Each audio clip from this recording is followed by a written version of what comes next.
Nós, então, estamos dando continuidade à nossa série. Nós estamos indo agora para o 5º domingo.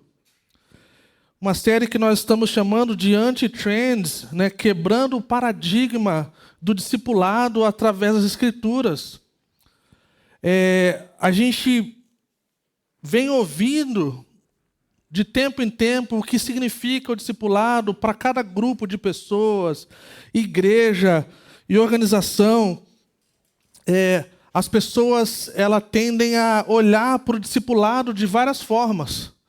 Então, o que é discipulado numa organização missionária, por exemplo, pode não ser a mesma coisa que é para a gente. O contexto é diferente, talvez não tão expressado de forma geral o que realmente é essa questão do coração do discipulado. Pode ser que não seja uma questão de certo ou errado, mas no sentido assim de que talvez é uma parte do discipulado, não é a questão inteira, né? Então, nessa noite nós vamos olhar para a forma que Jesus fazia, né? Os meios e os caminhos, que tipo de coisa que ele escolheu fazer.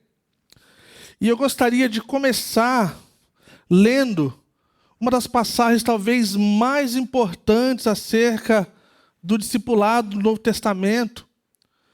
E eu gostaria de abrir com você em João, capítulo 15. E nós vamos ler do 1 ao 16. Está no programa. João, capítulo 15. E a gente vai olhar de 1 a 16 e nós vamos então orar. Mais uma vez. Tem como tirar dali só... Valeu. Bora lá, pessoal. João capítulo 15, a partir do versículo 1, diz assim: Eu sou a videira verdadeira, e meu pai é o agricultor. Todo ramo que estando em mim não dá fruto, ele corta. E todo que dá fruto, ele poda, para que dê mais fruto ainda. Vocês já estão limpos pela palavra que lhes tenho falado. Permaneçam em mim, e eu permanecerei em vocês. Nenhum ramo pode dar fruto por si mesmo, se não permanecer na videira. Vocês também não podem dar fruto, se não permanecerem em mim. Eu sou a videira, vocês são os ramos. Se alguém permanecer em mim, e eu nele, esse dará muito fruto. Pois sem mim vocês não podem fazer coisa alguma. Se alguém não permanecer em mim, será como um ramo que é jogado fora e seca. Tais ramos são apanhados, lançados ao fogo e queimados. Se vocês permanecerem em mim, as minhas palavras permanecerem em vocês, pedirão o que quiserem, e lhes será concedido. Meu Pai é glorificado pelo fato de vocês darem muito fruto, e assim serão meus discípulos. Como o Pai me amou, assim eu os amei. Permaneçam no meu amor. Se vocês obedecerem aos meus mandamentos, permanecerão no meu amor. Assim como tenho obedecido aos mandamentos de meu Pai, e em seu amor permaneço. Tenho-lhes dito essas palavras, para que a minha alegria esteja em vocês, e a alegria de vocês seja completa. O meu mandamento é este: amem-se uns aos outros como eu os amei. Ninguém tem maior amor do que aquele que dá a sua vida pelos seus amigos.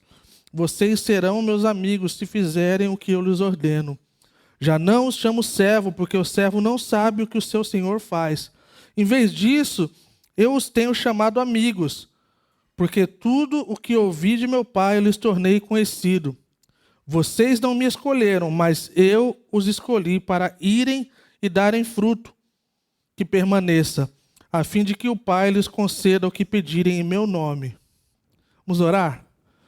Senhor, nós nos achegamos diante de Ti, Senhor, mais uma vez, Senhor.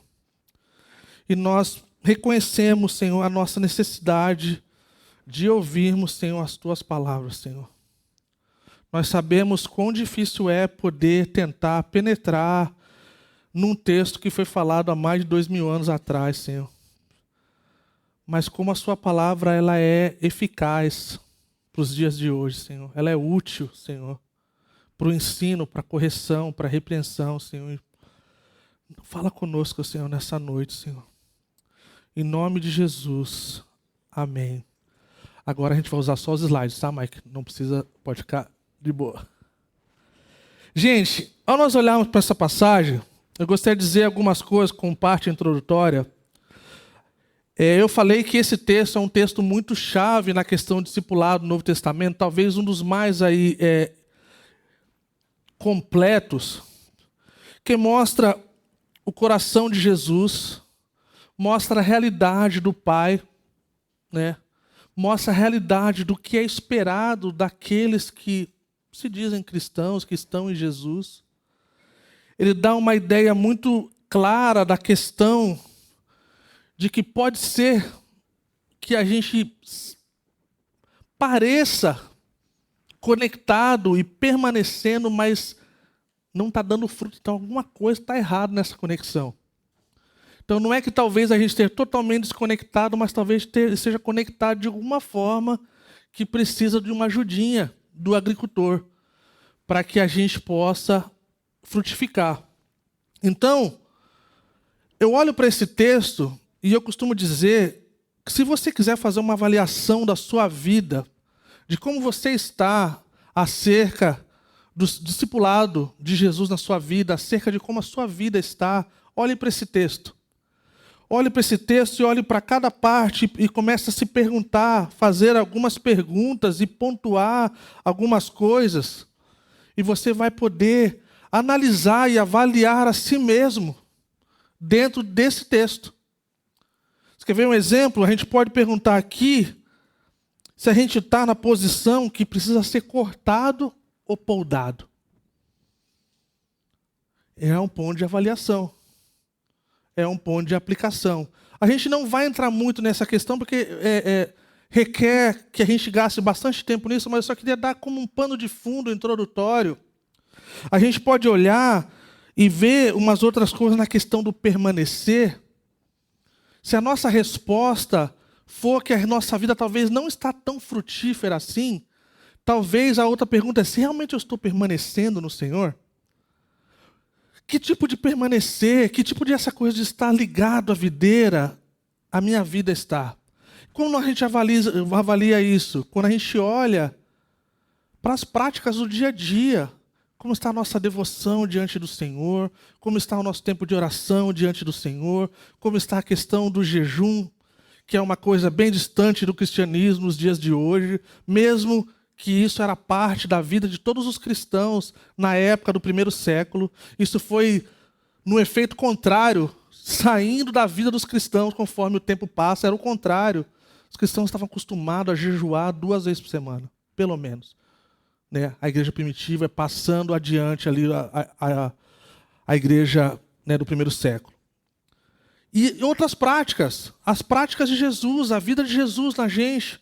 Então a gente começa a olhar para isso, a gente consegue avaliar de uma forma e falar assim, cara, eu preciso mudar. Ou talvez a gente vai estar nesse lugar, tipo, eu estou frutificando, mas eu queria frutificar mais. E a gente pode ir diante do Senhor e falar, Senhor, poda porque eu quero te servir melhor, eu quero viver para ti de forma melhor. A gente pode ver, outra pergunta, como é que está a nossa alegria, se a nossa alegria está completa de verdade? Porque o desejo do Senhor é que a nossa alegria seja completa. Não estou falando que a gente vai viver bobão todo dia, toda hora, tipo assim, mas estou falando que tem um senso de que essa alegria ela é diferente de felicidade. Ela não tem a ver com as coisas que a gente ganha, as coisas que pertencem a gente, mas é a nossa satisfação no Senhor. E aí então a gente encontra alegria nele, indiferente de como o mundo está. E tantas coisas a gente pode aprender e avaliar. Somos lembrados de que sem o Senhor a gente não pode fazer nada. O apóstolo Pedro foi bem explícito em sua resposta. Senhor, para onde iremos se só tu tem palavras de vida eterna? Se sem o Senhor a gente não consegue fazer nada de bom. E aí a gente pode ver a questão de que o Pai é glorificado ao nós darmos frutos. Se nós não estamos dando o fruto que deveríamos, eu não falo de uma questão de estarmos super mega ocupados e fazendo todas as coisas que nós não deveríamos estar fazendo e gastando tempo, energia e tantas outras coisas. Estou falando de fazermos o que o Senhor colocou para nós como filhos e filhas do Pai. Fala que o Pai é glorificado. Então, quando nós não estamos dando o fruto que deveríamos, o Pai ele não é glorificado dessa forma. Isso é uma coisa grave para um cristão. E a gente poderia, gastar muito tempo aqui olhando da forma que ele nos chama de amigo, da forma que ele se dá em nossa direção, né? Fala que aquele que ama, ele dá a vida pelos seus amigos. Quando nosso coração não está num bom lugar, a gente não quer dar nossa vida para ninguém, gente. E muito menos para os nossos inimigos. Aqui ele está falando dos amigos. Amigos é mais fácil. Né? Não é verdade? Então, eu só queria dar isso como um pano de fundo para a gente, como se fosse um ponto de avaliação, tá? Mas a gente vai correr para que a gente consiga cobrir tudo que for necessário para cobrir para essa noite. Imaginem só, pessoal. Próximo slide.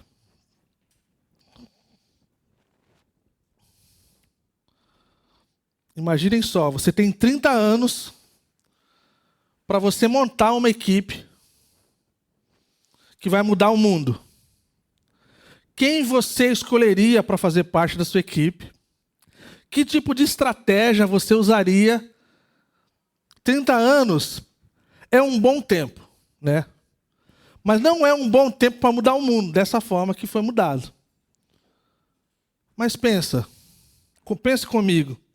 Talvez existe uma grande chance, com poucas exceções, que nós estaríamos nesse time. Primeiro eu posso falar por mim. Eu tenho certeza que eu não me sentiria preparado ou que eu tivesse alguma coisa para poder fazer parte dessa equipe. E aonde muitos líderes dessa geração e da geração passada e das mais passadas ainda erraram e vêm errando. Que Jesus ele tem um estilo diferente. Jesus ele é um líder diferente, ele não olha como a gente. Então pode ser, e é bem provável, e talvez com certeza, que todos nós seríamos escolhidos para esse time. Porque ele, na verdade, se ele quisesse escolher os melhores, as pessoas que não dariam trabalho para ele, ele teria feito. Ele teria feito ali, tipo, na cerâmica. Faria 11 já nem gastava tempo com o 12º. Que a cerâmica é quebrado o 12º. Então já faria 11, esses 11 iriam abalar o mundo, eles seriam perfeitos, e seriam um exemplo horrível para a gente. Porque nenhum de nós conseguiríamos, talvez alguns de vocês com uma capacidade, talvez de uma inteligência um pouco mais elevada, conseguiria olhar para eles e falar assim, cara, isso aqui talvez eu conseguiria. Mas no geral, não. Isso é uma coisa incrível de pensar que Pedro estava na equipe do Senhor. E quando a gente sente que a gente é estourado, talvez a gente fala assim, cara, isso aí a gente não, desse time aí talvez não teria espaço para mim. E talvez tinha um que era mais acanhado e eu não tenho tanta coragem assim de fazer muita coisa. E o Senhor fala, não, mas eu sou a coragem. Quando você está comigo, as coisas ficam bem. Então eu amo pensar nisso, de que o Senhor ele não é guiado pela necessidade do mundo. Ele é guiado pela vontade do Pai. E a vontade do Pai é perfeita, é agradável. Então, todo esse tempo que levou para que Jesus pudesse ter essa equipe dele, que de fato abalou o mundo, o livro de Atos fala que eles colocaram o mundo de cabeça para baixo. Diante das coisas, em poder, em maravilha, em sinais e obediência. E aí a gente pensa que Jesus ele é aquele tipo o super anjo que andou toda a sua vida flutuando. com as suas duas asinhas, e ele vivia lá andando de Jerusalém e na Galileia, com o pessoal andando para ele e ele andando, voando com as suas asinhas, como se tudo que acontecesse fosse extremamente divino ao ponto de não ser pensado. Como se Jesus não pensasse. Como se Jesus não colocasse tempo e pensasse assim, cara, isso aqui vai acontecer por acaso, isso aqui vai ser no flow, porque eu sou o filho do homem e eu sou o filho de Deus. Então, vamos só deixar rolar, e aí, não é um hino que eu vou deixar rolar, não é um pagode. Foi mal, pessoal. Não, com Jesus não. Com Jesus parece que era milimetricamente divino e milimetricamente um grande líder que nós temos tanto para aprender. Não é verdade? E aí, então, quando a gente olha o método de Jesus, o próximo, quais são os meios e caminhos que nós devemos empregar para criar a igreja que produza discípulos como Jesus fez? O nosso exemplo maior não é nenhuma igreja dos Estados Unidos. O nosso exemplo maior não é nenhuma organização missionária. Nosso exemplo maior é o que Jesus fez com a sua igreja. Através dos evangelhos, através do livro de Atos, através das cartas pastorais. E nós olhamos para ali, então a gente consegue ter um norte. Então a gente precisa sim olhar para essa realidade do método de Jesus.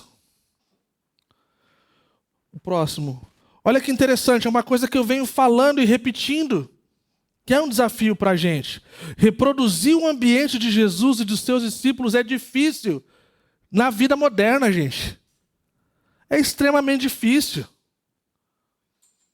Eu falei isso alguns domingos atrás. Se você procurar um artigo americano de um tempo atrás, um dos maiores medos dos americanos, depois da Guerra Fria, era que eles teriam tempo demais livre. Que eles não saberiam o que fazer com o tempo deles, porque eles teriam tanto tempo livre. E a gente olha para isso e a gente diz assim, cara, mal ele sabia que o problema era o contrário. Que a falta de tempo, as pessoas desejando que os nossos dias tivessem 25, 28, 30 horas, como se isso fosse resolver o nosso problema. Não é verdade? Então, mas as consequências de não utilizar a sua abordagem relacional têm sido custosa para a gente como igreja. Tem sido dolorosa, tem sido triste o resultado disso. Não só dessa compreensão de que é difícil nos dias de hoje, mas da aplicação de verdade. De conseguirmos encarnar essa realidade. Então, em vez disso, as nossas igrejas se contentaram com os meios e caminhos do mundo e relegaram o método de Jesus como um departamento especial para os radicais. Não tem um pessoal assim? Eles são diferentes. Quando se trata da oração, a gente fala das irmãs do coque. Quando se fala do louvor, tem a galerinha com rabinho em cima, né? A barbinha, gola V. E tantas outras coisas. Os missionários que vão para os lugares mais difíceis, que eu não estou a fim de ir, aí então eu dou um dinheirinho para eles, aí eles vão e eu sinto livre, em paz. Quando não deveria ter paz. Então, gente, é um desafio enorme. Né? O Dallas Willard, ele falou, logo no começo da introdução da série, eu citei algumas partes de Dallas Willard, que ele fala que a necessidade acerca de recuperar uma compreensão bíblica do discipulado é tipo assim, é um trabalho de interpretação bíblica e teológica, é como se fosse refazer uma coisa que a gente vem fazendo no modo automático por muito tempo e que não está dando o resultado e o fruto que deveria dar. Então a gente está fazendo a mesma coisa a vida toda, esperando um resultado diferente. E o nome disso é burrice, cara. Não é verdade? Não tem outro termo mais adequado, gente. É fazer a mesma coisa, esperando um resultado diferente. E não vai. Então ele fala que nessa compreensão, né, de uma reformulação bíblica e teológica, nós nos concentramos principalmente na compreensão do que as Escrituras ensinam e como formular essa compreensão teológica de forma que responda tanto ao passado quanto ao nosso contexto. Essa é a realidade da contextualização bíblica. Não é tornar a igreja um bagulho estranho para atrair pessoas. É olhar para o coração do Evangelho e ver que Jesus é a coisa mais atraente. E aí então ele continua dizendo que a modificação das práticas endurecidas pelo tempo também será necessária. Mudanças radicais naquilo que fazemos no caminho da igreja terão também que ser feitas. Devemos voltar a nossa atenção, e é isso que a gente está fazendo, pessoal. E isso é doloroso, cara. A gente está voltando a nossa atenção para a realidade dessas práticas e das mudanças que são necessárias. Então a pergunta que fica para nós é o que precisamos alterar nos nossos métodos e estruturas ou nas formas e meios do nosso ministério, para que a gente possa estar cumprindo o propósito de Deus na nossa vida como comunidade. Então uma igreja local ela é simplesmente o resultado. Ela é o que deve fluir naturalmente diante dessa utilização dos métodos e meios e formas que Jesus viveu de fazer discípulos e como ele prescreveu e modelou para a gente. É radical pensar dessa forma. Nesses últimos domingos, né, a gente ouviu sobre o Evangelho, a gente ouviu sobre o chamado, a gente ouviu sobre a salvação e a gente ouviu sobre o Espírito Santo e como as pessoas mudam.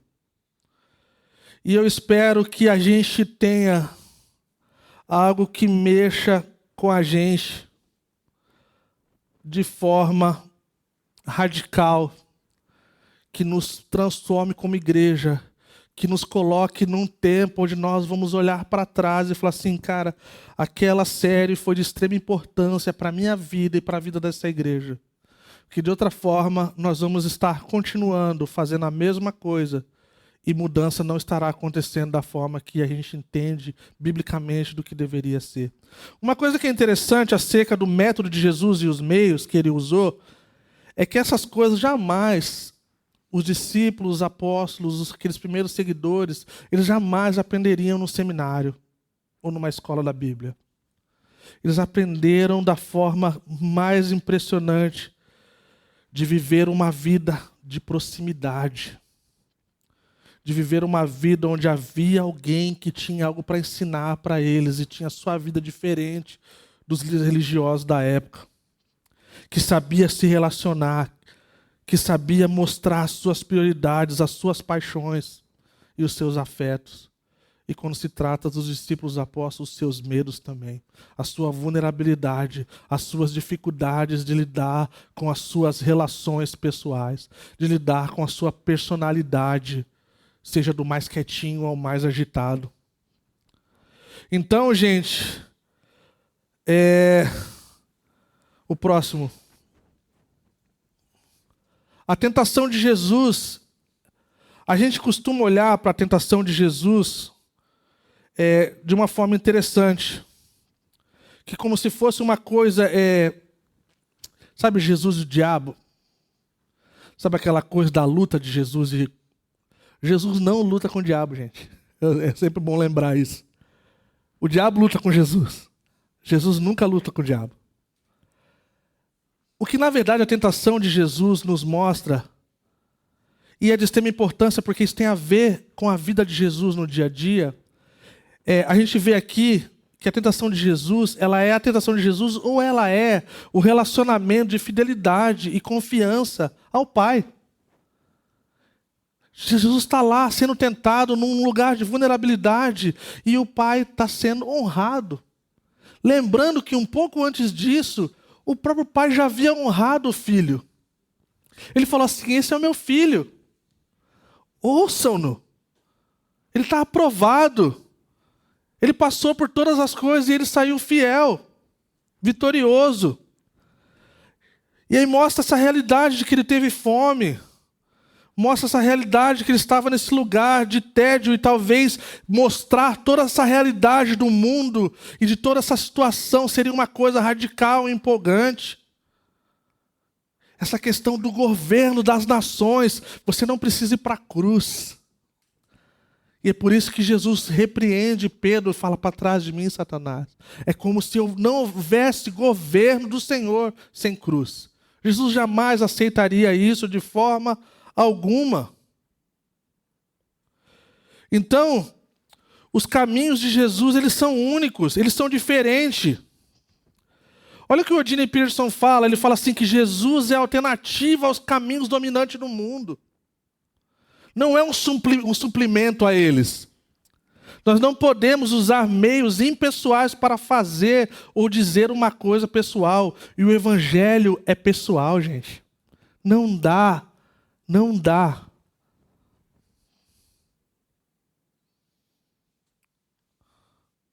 A gente vai lidar com coisas quando Jesus ele se revela como caminho, a verdade e a vida.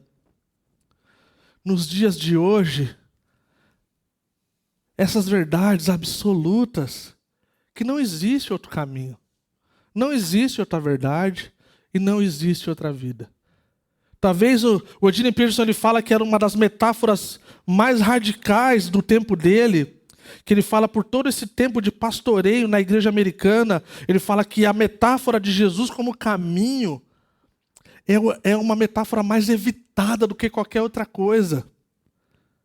Porque se você fala que Jesus é o caminho, coloca você num lugar diferente, gente. Coloca você numa realidade diferente. E cada vez mais, no que nós temos visto de realidade para nós nos dias de hoje, é que isso se torna algo condenatório. E aí a gente começa a relativizar. A gente começa a lidar com o dualismo, com o relativismo. Que Jesus não é tão caminho, ele é um dos caminhos. A gente vê crente falando isso, gente. Ele é um dos caminhos. Ele é uma das coisas que a gente precisa para ir para o céu. E aí a gente esquece da mesma parte que fala lá, fala que ninguém vai ao Pai a não ser por esse caminho. Não existe outro caminho. Não existe um lugar que tem um pedágio que você paga e está tudo certo. E isso é incrível de pensar como a igreja precisa rever essa realidade. De despersonalizar os ensinamentos de Jesus, transformando em programas, transformando em processos, transformando em um monte de coisa que não condiz com a realidade de Jesus. E.M. Bounds disse assim, certa vez, ele disse, os homens procuram métodos melhores e Deus procura homens e mulheres melhores. Homens e mulheres que têm o seu coração voltado para o Senhor, desejosos em obedecê-lo. Seja o que for, seja qual for o preço, seja o que for que seja necessário. Então, quando nós olhamos para essa realidade, se torna algo doloroso.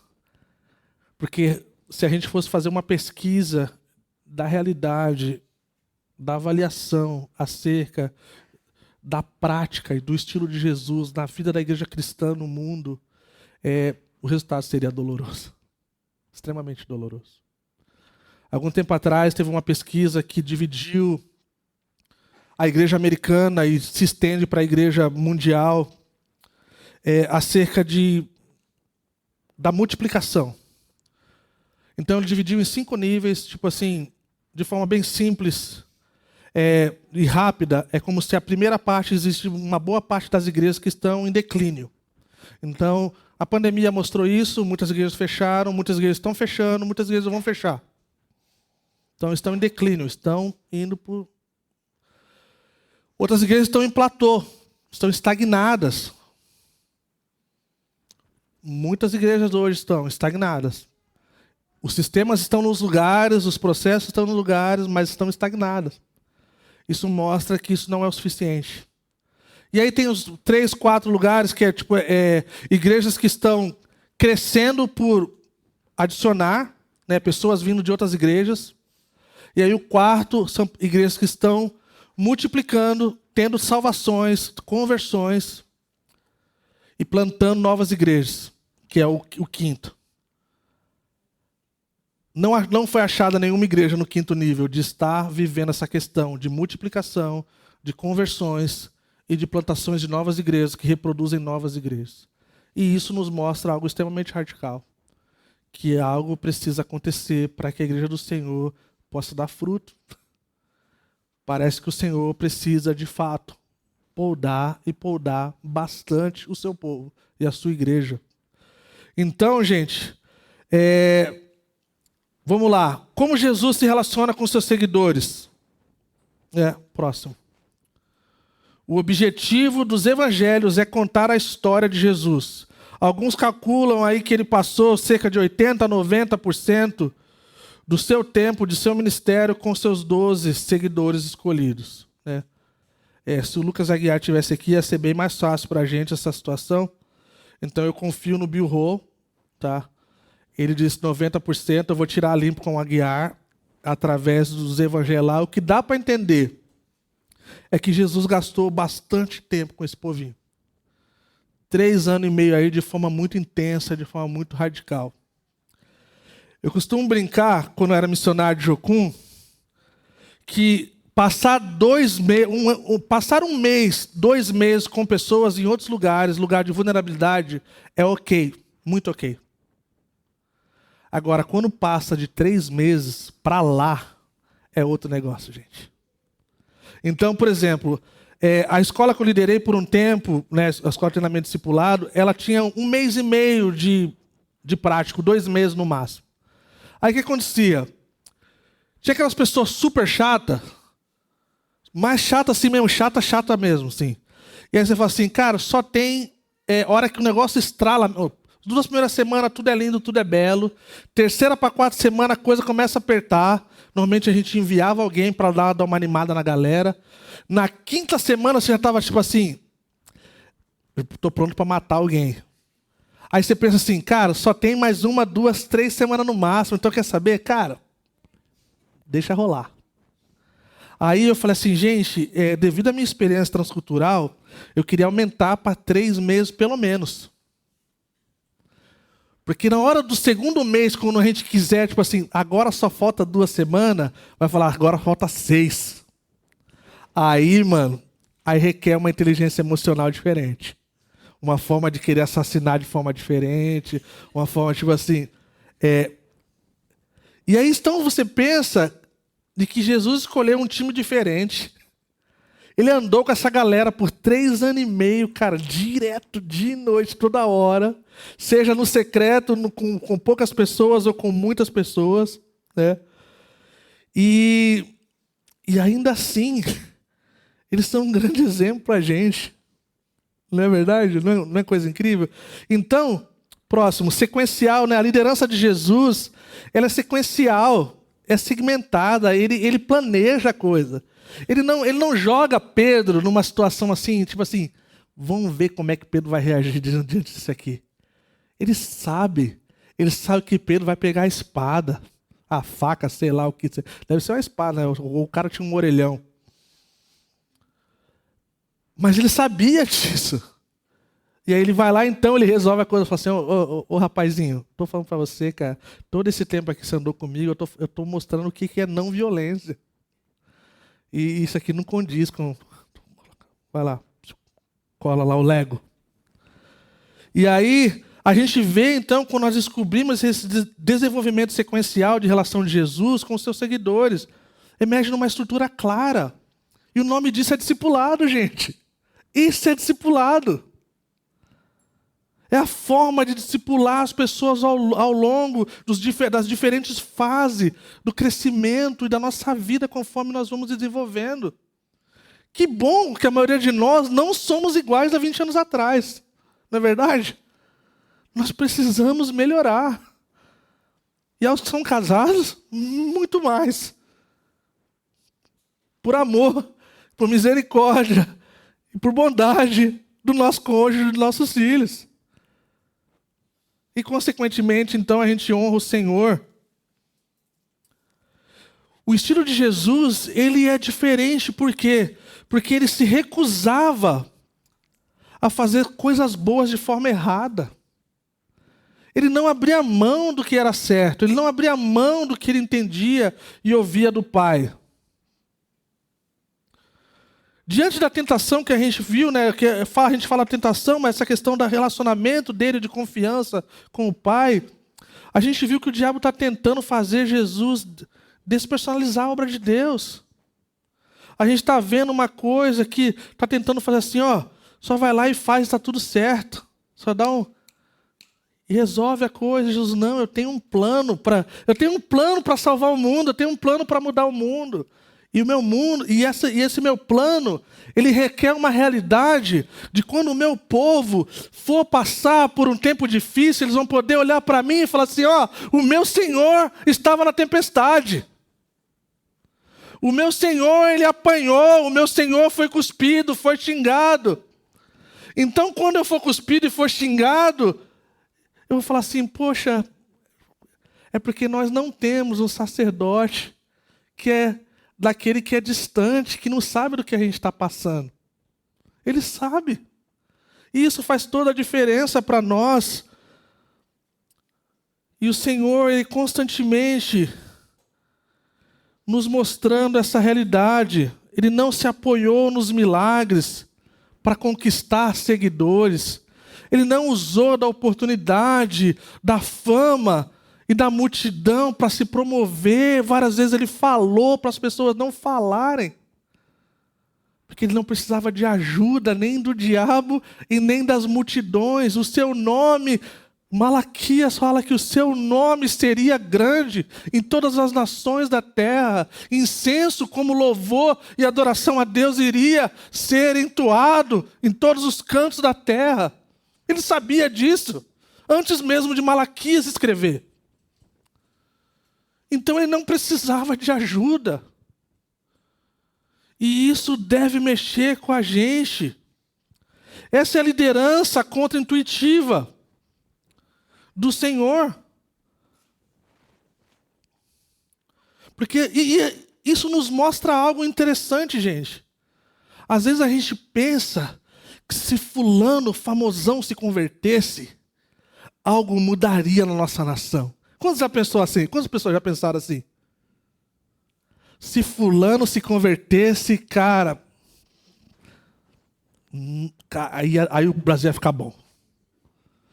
Ah, se o fulano...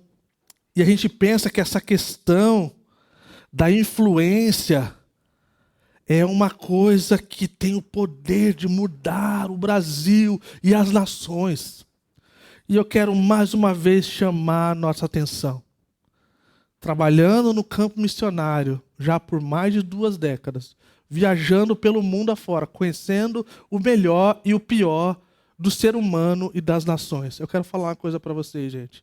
O modelo de Jesus é um modelo que funciona e que atua até hoje na realidade, que são as minorias que mudam as nações. Não vem de cima para baixo, gente, é de baixo para cima. A gente vê o exemplo de John Wesley, a gente vê o movimento metodista. Ele orava e pedia 100 pessoas que temessem o Senhor, que não fossem dados ao pecado e nem ao vinho, que fossem dados à oração e que algo mudaria. A gente vê histórias de avivamento no mundo que não começou com grande multidão. Começou com um grupo pequeno de pessoas, confiando no Senhor, orando e pedindo para que Deus movesse. A gente tem o nosso filme de Movimento de Jesus. Não é uma obra de uma multidão, gente. É uma obra de um grupinho que não cabia numa sala. Então o Senhor vem e faz algo.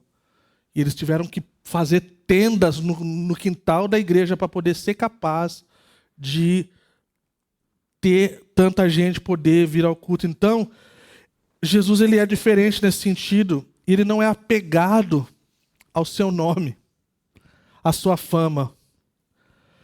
Eu não preciso falar para vocês o quanto eu admiro o Eugene Peterson, né? Para mim, ele é diferente.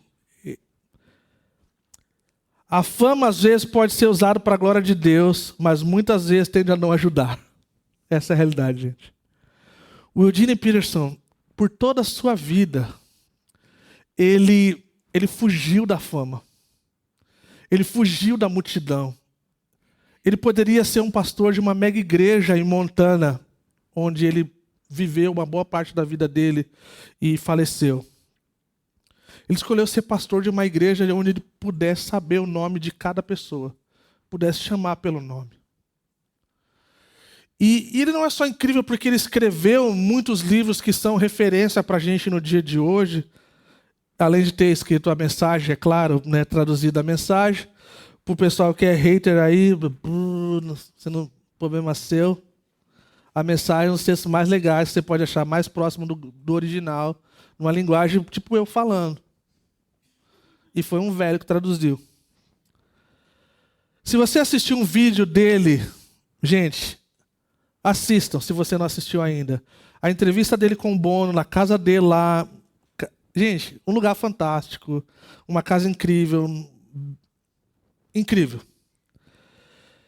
E aí, o Bono fica sabendo da tradução dele, dos Salmos, fica sabendo do livro lá, Running Like Horses, Correndo como os Cavalos, e ele fica de cara com tamanha poesia e algo que toca o coração dele de uma forma como nenhuma outra versão havia tocado. E aí então, o Bono sai na capa da Rolling Stones junto com o Eugene Peterson, falando o Eugene Peterson não sabe disso. Alguém fala, algum dos alunos chega para ele assim e fala, professor, o senhor está na capa da Rolling Stones. Ele fala, mano, o que é Rolling Stones? E assim, Rolling Stones é uma banda muito famosa, primeiramente, e segundamente é uma revista muito famosa também, nessa questão do cenário, do pop rock, ou seja o que for. Né? E aí ele falou assim, legal, bacana, Bono. Ele falou, eu não curso esses negócios não, de rock. E aí então ele recebe uma mensagem de um Bono, para ter um tempo junto. E aí, nesse tempo, ele estava traduzindo, terminando o deadline do Antigo Testamento, da mensagem. Gente, eu abriria mão de quase qualquer coisa para estar no show do YouTube. Só para estar no show.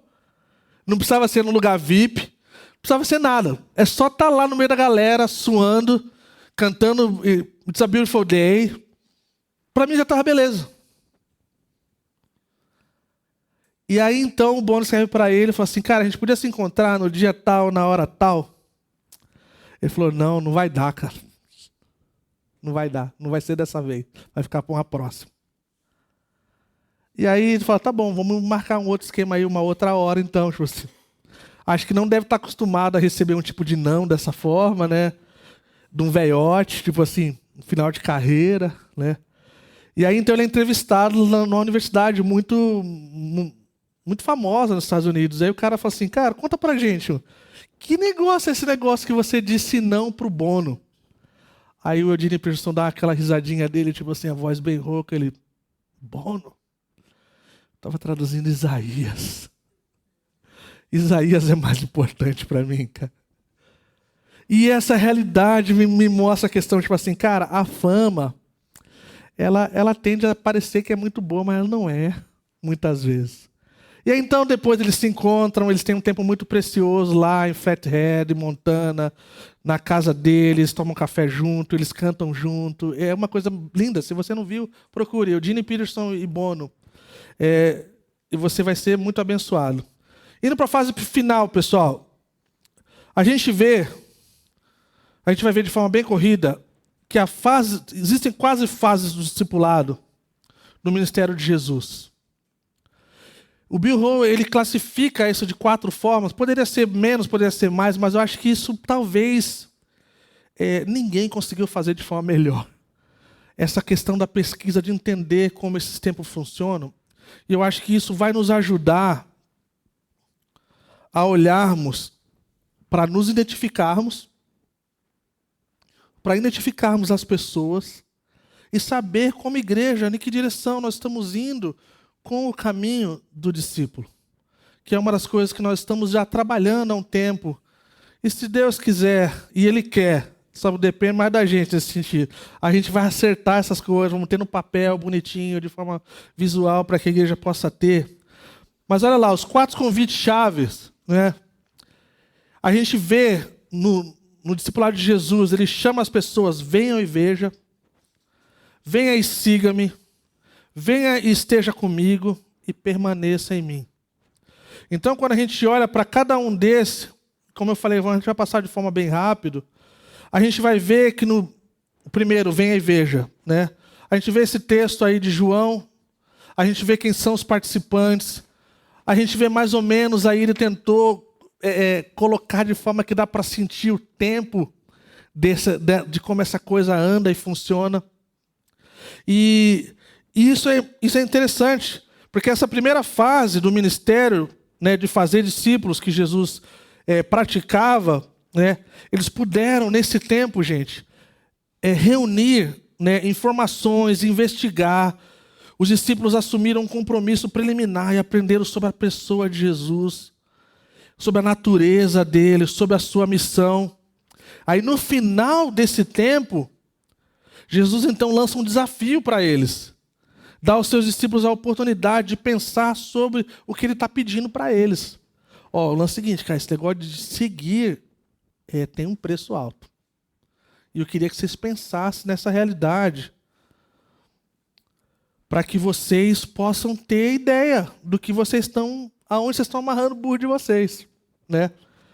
E aí, quando a gente pensa nisso, ver, né, essa realidade do ver, né, e do venha e veja, né? Então a gente vai ver que isso aí. Respondeu ele: venham e verão. Verão o quê? Aí a gente lembra quando João Batista fala: vejam, eis o Cordeiro de Deus que tira o pecado do mundo. Gente, imagina se a nossa igreja estivesse compromissada de chamar as pessoas para virem e ver. Vejam o Cordeiro de Deus. Não é eu, não é você, não é ninguém, é o Cordeiro de Deus, é Jesus. Logo depois, quando Jesus, então, fala aqui, em João 1, 36 e 37, a gente não vai ler, fala que ouvindo dizer isso, os 2 discípulos seguiram a Jesus. Então eles começam a seguir a Jesus numa estranheza, gente. Aparece o Cordeiro de longe, aí não é falado do Cordeiro, Jesus então faz a chamada, eles seguem, e aí talvez meio encabulados, né, diante de um tratamento de choque, um deles se pergunta assim: onde você está hospedado? E ele fala: venham e verão. Sim, vem comigo, eu vou mostrar para vocês. Isso é muito bacana. Próximo. Ele andava convidando o público frequentemente a vir e ver. Nós estamos em lugar diferente. E quando eu falo nós, eu estou me colocando junto, nós, Calvary Curitiba, como muitas igrejas aí ao redor. Tá? Então é uma forma crítica, olhando num paralelo com Jesus, de que não é uma coisa legal vir e ver os nossos prédios, os nossos cantores, os nossos pregadores, a nossa liturgia e tantas outras coisas que se tornam extremamente uma coisa estranha, que não é o coração de Jesus. Então há uma necessidade de fazermos como Jesus fazia. Venham, eu vou mostrar para vocês. Eu vou mostrar para vocês quem eu sou. Então o seu povo deveria fazer a mesma coisa. Vem para a nossa igreja. Lá a gente leva a sério Jesus. Lá a gente gasta tempo com Jesus. Lá a gente quer praticar o estilo de Jesus, cara.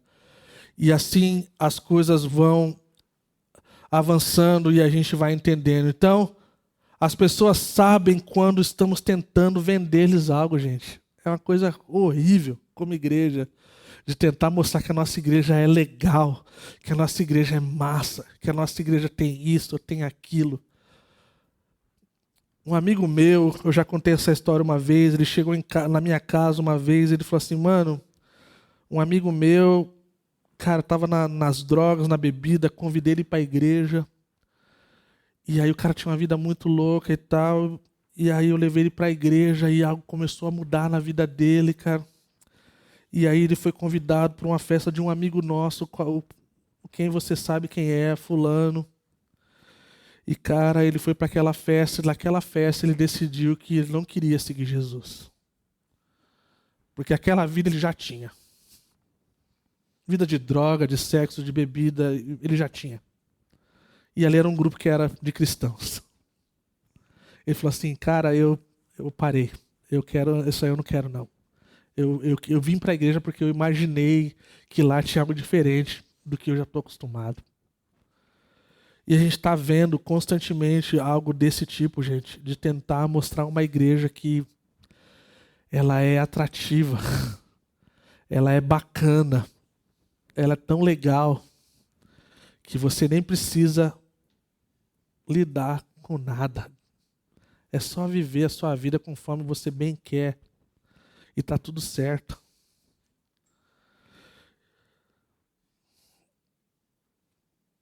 Olha como ficou isso aqui, gente.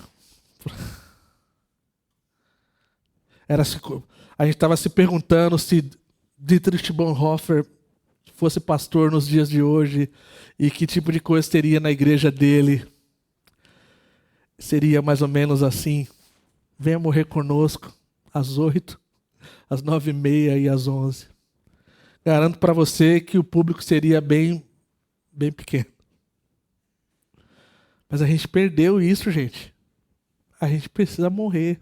Se a gente quiser viver, a gente precisa morrer. Se a gente quiser ser grande, a gente precisa ser pequeno. Se a gente quiser ser o maior, a gente tem que ser o menor. Se a gente quiser ser achado, a gente tem que se perder, cara. Para que o Senhor possa ser tudo aquilo que Ele deve ser para nós.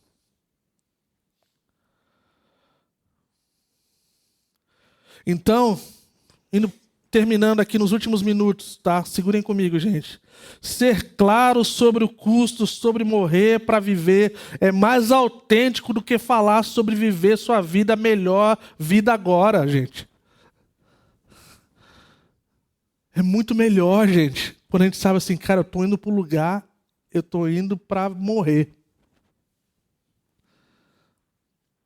E eu lembro, para mim, lá no dia que o Senhor tomou a minha vida e o meu coração mudou para sempre. Eu sabia que eu estava entrando numa vida qual não caberia para mim mais voltar.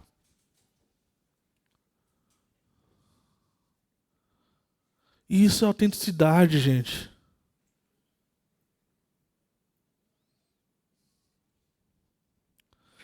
Próximo. Quando escolhemos conduzir os outros da forma como Jesus o fez, começamos pedindo às pessoas que venham ver quem Jesus é, a sua vida, a sua morte e sua ressurreição. Quem Ele é e o que Ele fez as atrairá, porque o próprio Jesus é a atração. Ele é bem melhor do que tudo que nós podemos ter. Por mais que isso possa parecer difícil para alguns de nós imaginarmos, mas Ele é. Ele é melhor do que qualquer prazer que a gente possa ter. Ele é melhor do que qualquer pessoa que a gente possa ter. Ele é melhor que qualquer emprego que a gente possa conquistar. Ele é melhor do que qualquer coisa, gente, de verdade. E se isso não for verdade para a gente vai viver uma vida superficial. Pode pular isso aí, mano. 2. Venha e siga-me. Então a gente vê o famoso, convite de Jesus para o povo de vir e seguir. Então começa com Simão, André, Tiago, João, Mateus, outros. Depois a gente vê os 70 e os 120 seguidores que eram consistentes. Já havia passado um bom tempo aí, já 10, 11 meses. Então, nessa segunda fase do método do discipulado de Jesus, as pessoas que aprenderam ao seu apelo submetem-se ao treinamento como aprendizes. Eles sabem do que está se tratando esse colégio, essa forma de aprender. Ajudando a fazer ministério ao seu lado, olhando como ele lidava com as coisas, cheio de ações na linha de frente. A gente vê esses eventos em Cafarnaum, a questão do jovem endemoniado, a gente vê a sogra de Pedro doente e é curada. E a gente vê então esse período terminando com uma série de confrontos com os líderes religiosos, terminando no embate do sábado. E a gente vê então Jesus, diante da sua popularidade crescente, indo para um lugar de solitude. Ponto 3. Venha e esteja comigo. Então a gente vê que nessa terceira fase, algo acontece. Então ele se concentra em preparar os 12 para assumir a responsabilidade da missão mundial. Uma questão incrível de que aconteceria. E algo então acontece. Então ele escolhe os 12. E eu amo a versão de Marcos que fala que ele designando como apóstolos para que estivessem com ele. Com ele. Ele não só enviou, ele chamou para si. E ele continua fazendo isso hoje. Antes da gente ir para qualquer lugar, fazer qualquer coisa para o Senhor, a gente precisa conhecer o Senhor, a gente precisa estar com o Senhor. E a última parte agora do permanecer, né, o quarto, permaneçam em mim. E a gente vê então os participantes, os apóstolos e todos os discípulos que decidiram seguir Jesus, desde Pentecostes até o dia de hoje, incluindo eu e você, o qual o texto que nós lemos no começo em João 15. Então a gente vê, pode parecer errado, o próximo fala da terceira fase, é que antes de falarmos da quarta fase, a gente precisa lembrar que algo aconteceu na terceira fase. E que aquele aprendizado para eles da cruz foi uma derrota. Eles abandonaram, eles fugiram, eles tiveram medo. Eles não foram bem-sucedidos, nenhum deles passou no teste. É tanto que quando Jesus, então, ele ressurge dentre os mortos, ele passa pelas paredes e encontra o seu povo lá, chorando, com medo de morrerem.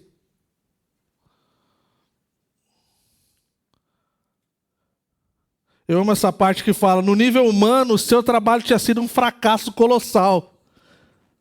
Diante dos críticos, ela assim, ó, falou um monte de coisa esse tempo aqui, ó, tá aqui, ó, falha, deu ruim. E aqui inclui essa quarta parte do permanecer, fala, contudo, antes de essas coisas acontecerem, eles precisavam experimentar uma última fase. Não havia acabado o semestre da escola de Jesus. Então eles precisavam aprender como estar com Jesus e o significado de permanecer com Ele de verdade. Eu amo essas próximas partes que fala que a ressurreição e as aparições pós-ressurreição de Jesus deram uma nova vida e confiança, bem como mais informações sobre o que fazer como discípulos dentre todos os povos. Então, o que parecia um fracasso colossal se torna algo extremamente radical. Jesus atravessa pela parede, Jesus mostra as suas mãos, Jesus então aparece para um monte de gente, o que se torna algo que é fato para nós hoje, em defesa da fé cristã. Como uma crítica textual, a aparição de Jesus para as pessoas que ainda estavam vivas. É uma das coisas radicais que a maioria das pessoas que são citadas como referência, seja elas como historiadores ou filósofos, o que for, isso aqui é uma coisa que ninguém tira do cristianismo. As pessoas estavam, o apóstolo Paulo fala que ainda, essas pessoas estão vivas ainda para contar.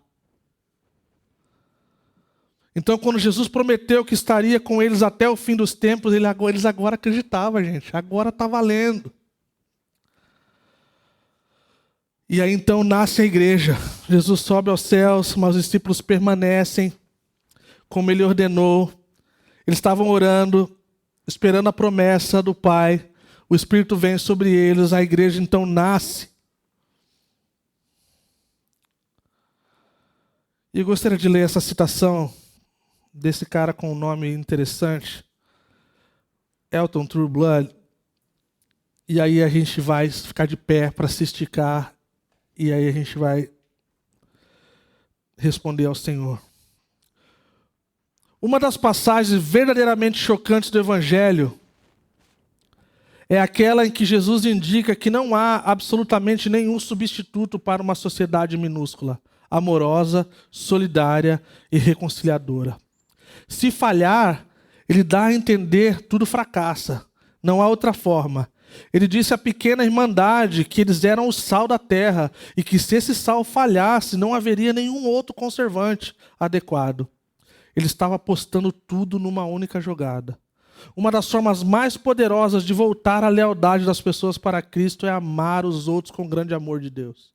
Se no nosso tempo surgisse uma comunhão desse tipo, sem nenhuma artificialidade e livre do peso do passado, seria um acontecimento emocionante de grande importância.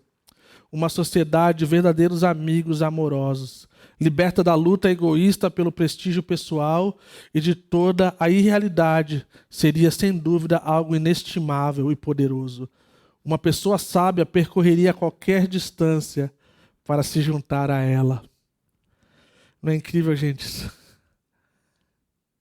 É como assim, cara, esse povo é tão distinto.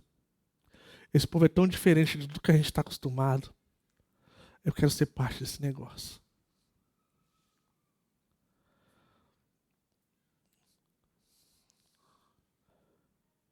Só terminando, de forma bem rápida, eu vou postar sobre isso, porque eu acho que é bem importante do que a gente está propondo como abordagem. Né, John Wesley ele era bem famoso. Foi usado por Deus de muitas formas. Né? Ele criou métodos de discipulado de várias formas que ele lidava com pessoas de forma diferente, que era bem interessante. Mas uma delas se torna algo muito referencial para o que a gente está propondo como um caminho de liderança. Então, eu não sei como está hoje em relação ao metodismo no geral e o que foi absorvido disso, né?